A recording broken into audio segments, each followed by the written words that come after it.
कई बार जब लोग जीवन में काम करना शुरू करते हैं तब उन्हें बहुत ज्यादा दर्द होता है, तकलीफ होती है, उन्हें बहुत ज्यादा मेहनत करना पड़ता है और ये बात उनसे बर्दाश्त नहीं हो पाती है।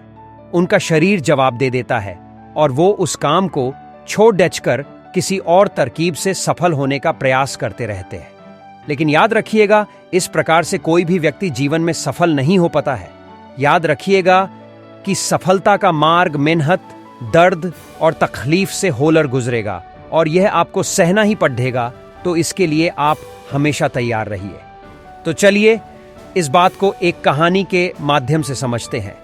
एक बार एक मूर्तिकार अपनी छीनी और हथौड़ी से एक पत्थर को भगवान की मूर्ति का आकार देने का प्रयास कर रहा था।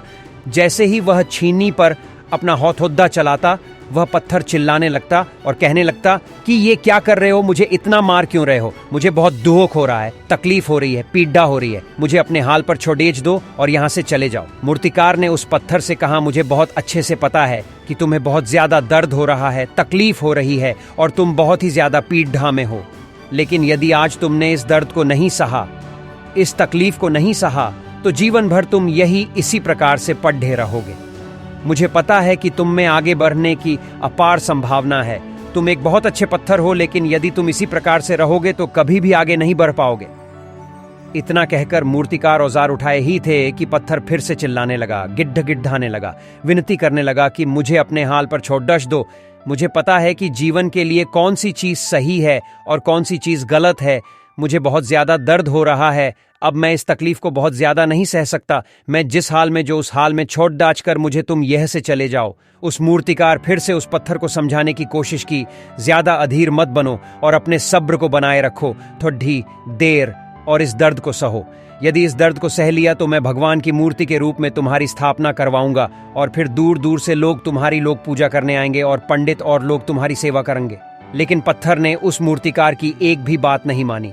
वह चिल्लाता रहा और अपनी बात पर अड्ढा रहा। मूर्तिकार में उस पत्थर को समझाने की बहुत कोशिश की, लेकिन वो पत्थर नहीं माना। अब मूर्तिकार भी थक चुका था और वह उस पत्थर को छोड़ ढाकर आगे बार हक गया और थोड़ी ही दूर जाकर देखा कि एक और बहुत ही अच्छा पत्थर वह पड़ रहा हुआ है। उसने छीनी और हथौड़ी उठाई और उस पत्थर को मूर्ति बनाने के लिए वो तैयार हो गया। मूर्तिकार ने छीनी और हथौड़ी का वार दूसरे पत्थर पर जारी रखा।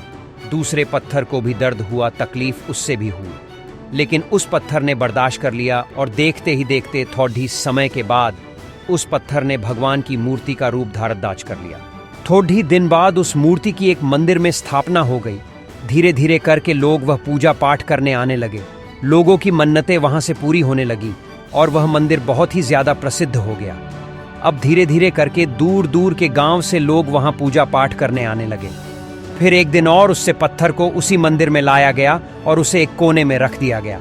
अब लोग आते और उस पर नारियल फोड़ डालते। ये कोई और पत्थर नहीं बल्कि भी पत्थर था जिसने दर्द को नहीं सहा था। अब वो पत्थर मन ही मन बहुत ज्यादा पछता रहा था, दुखी हो रहा था और अपने आप से कह रहा था कि काश मैंने उस दिन उस दर्द को, उस तकलीफ को सह लिया होता तो आज लोग मेरी भी पूजा करते।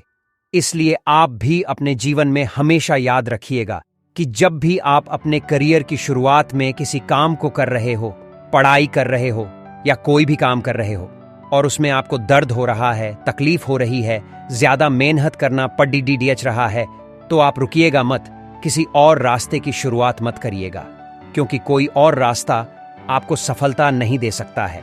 आपको उस दर्द को, उस तकलीफ को सहना ही होगा और उस दर्द को, उस तकलीफ को सहकर आप ज्यादा मजबूत बनेंगे और तभी आप अपने जीवन में आगे बढ़ पाएंगे।